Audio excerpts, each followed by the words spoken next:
welcome back to my channel, and if this is your first time joining, welcome. I'm your girl Tamika, and it's totally Mika. So for today's video, I would like to share this quote that I came across by Rick Warren, and it goes like this: remember how far you have come, not just how far you have to go. You are not where you want to be, but neither are you where you used to be. Let me repeat. It said, remember how far you have come, not just how far you have to go. You are not where you used to be, but neither are you where you used to be. So you're not where you want to be, and neither are you where you used to be. And I'll just use myself as an example. Like, looking back, I am not where I have started off, physically, mentally, spiritually. Just overall, I am not where I used to be, but I'm not where I want to be.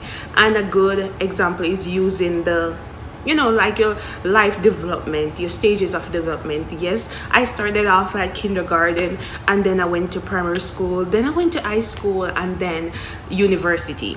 And looking back at it, like, a lot of person didn't get the chance to finish high school because they didn't have a choice. They had to do things to be there for their family. So a lot of person didn't have the choice, but look at it, you had the choice.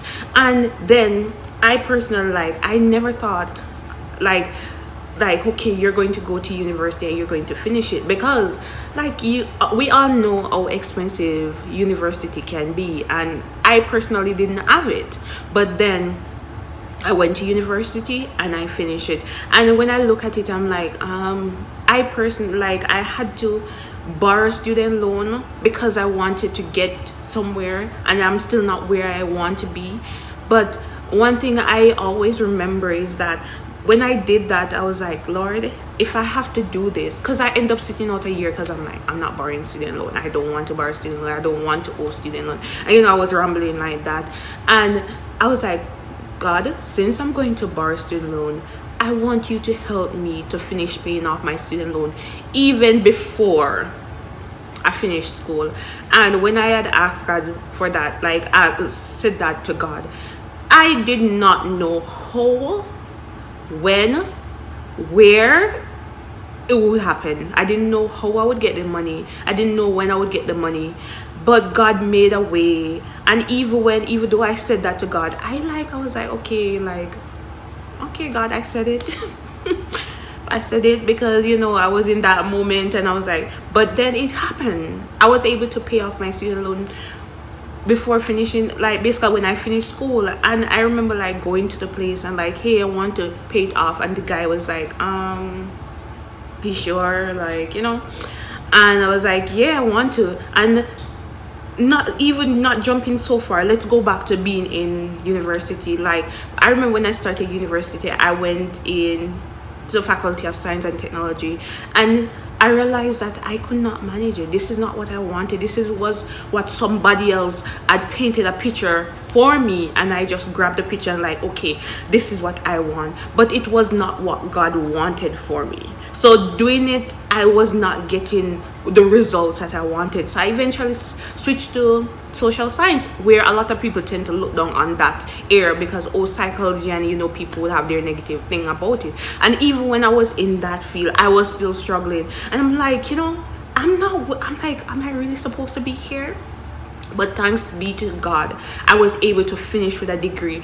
And there's this young lady that is in my life that I have to admire, because even though she's not where she wants to be, she's still pushing. I remember I met her my first year of university, and this girl, I was like, okay, I saw her, I was like, this girl, she's going to be my friend.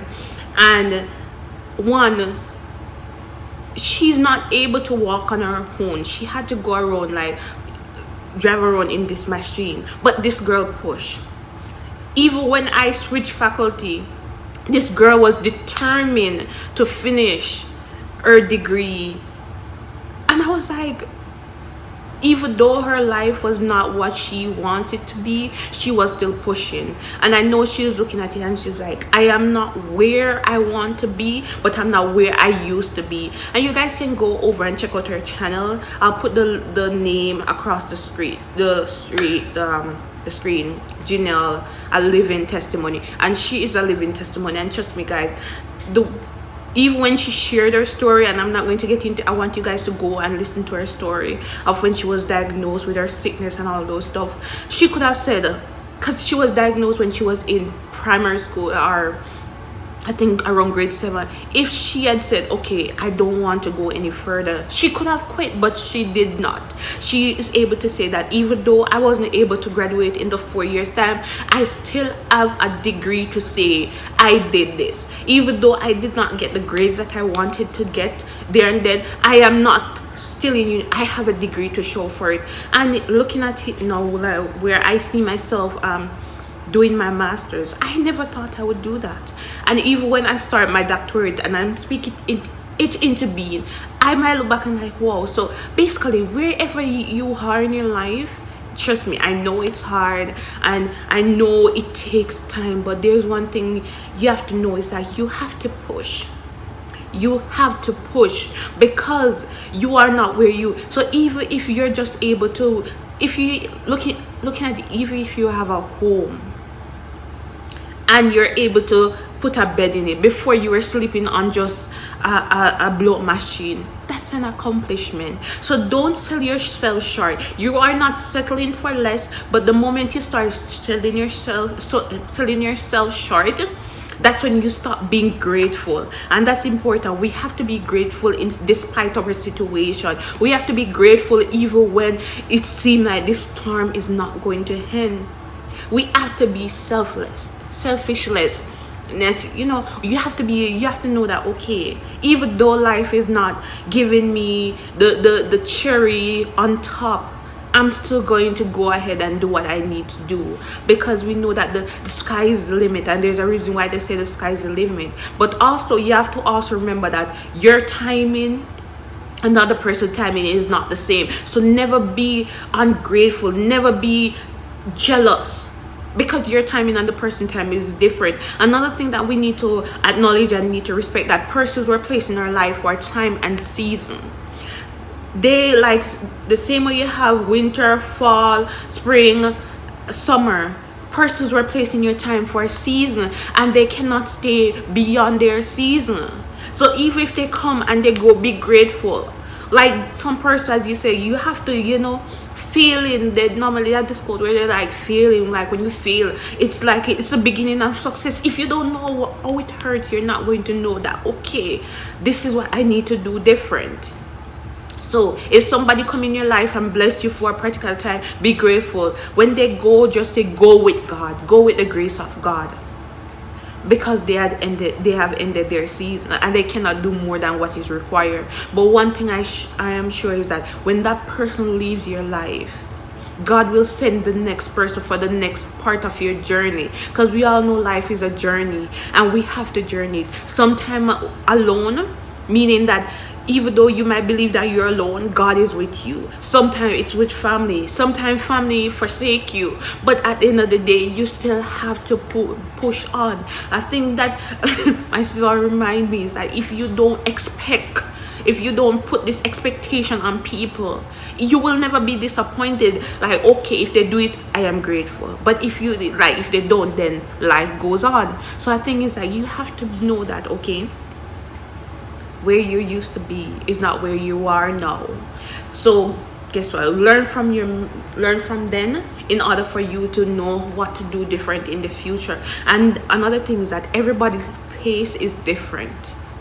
I think that I've recognized is that when I once struggle for another man, is not the struggle for the next. But guess what? That person has a struggle of it is our own. So you might look at somebody who is wealthy like, oh, they have everything at their beck and call. But trust me, you might be living a happier life than they are. Not saying that you're not supposed to strive for wealth, but I'm saying that everybody's situation is different. Some persons are similar, but it's not the same. As you can have identical twin, but there is something different about them. And that's how the situation, you might have an identical situation with somebody where they're able to say, okay, you need to do this and that, but it is different. So these are just a few words. I just want to encourage you and say, hey, as Rick Warren said, remember how far you have come, not just how far you have to go. You are not where you want to be, but neither are you where you used to be. So remember where you're coming from, and still keep in mind where you want to go, but also never forget where you used to be. The moment you forget where you used to be, you start believing that you have not accomplished anything. And guess what? You will get where you want to go, maybe at a different pace, at a different time, but you will get to where you want to go. So just be strong, just be courageous. And these are, I have to remind myself that, hey, you're here now, but trust me, you'll be walking down one day that to say, okay, another accomplishment. So these are the few words that I want to leave with you guys. Thank you guys for watching, but don't forget to share, comment, and subscribe, and I'll see you guys in my next video. Bye.